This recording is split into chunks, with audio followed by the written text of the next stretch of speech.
কে দিল পিরিতের বেড়া লিচুর বাগানে কমলার বাগানে সৈগ কে দিল পিরিতের বেড়া লিচুর বাগানে।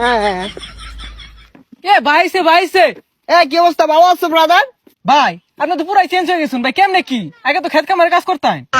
আরে ভাই অতীত নিয়ে টান দেও কেন ভাইয়া? তুমি একটা চাকরির কথা বলছিলা, চাকরি করবে নাকি? সেনাবাহিনীতে ঢুকাই দিই তোমারে, উচ্চতা তো ভালোই আছে তোমার। ভাই আমি যে উষা আমার তো পুলিশে নেয় না, সেনামিতে ঢুয়ে দিবেন কেমনে কি ভাই? আরে সমস্যা নাই, সেনাবাহিনী আমার কাছে ছোট ভাই। তুমি যদি 2 ফুট উঁচা হও তাও তোমারে ঢুকাই দিব না মানে চাকরিতে। আচ্ছা ভাই ঠিক আছে, একটা চাকরির ব্যবস্থা করে দিন যে। এই ভাইয়া দাঁড়াও, একটা ফোন দিই। হ্যালো কদম আলী, এই মুড়ে আমার গাড়িটা নিয়ে আসো তো। কি কোন ভাই এই সিফার ওটা এত বড় গাড়ি ঢুয়াইতেছেন ঢুকবো? আরে সমস্যা নাই, আসলেই দেখতে পারবা। ভাই এত চেঞ্জ এত টিয়া পয়সা ভাই কেমনে সম্ভব এগুলো ভাই? এই যে ভাই আপনার গাড়ি। ভাই এই গাড়ি চালাতে পারবেন? আরে 12 মাস তো এগুলাই চালাই। এই সরো। দেখছস ভাইয়ের কি চেঞ্জ। এ ভাই ভাই ভাই এ ভাই ভাই ভাই ভাই ভাই উঠেন ভাই।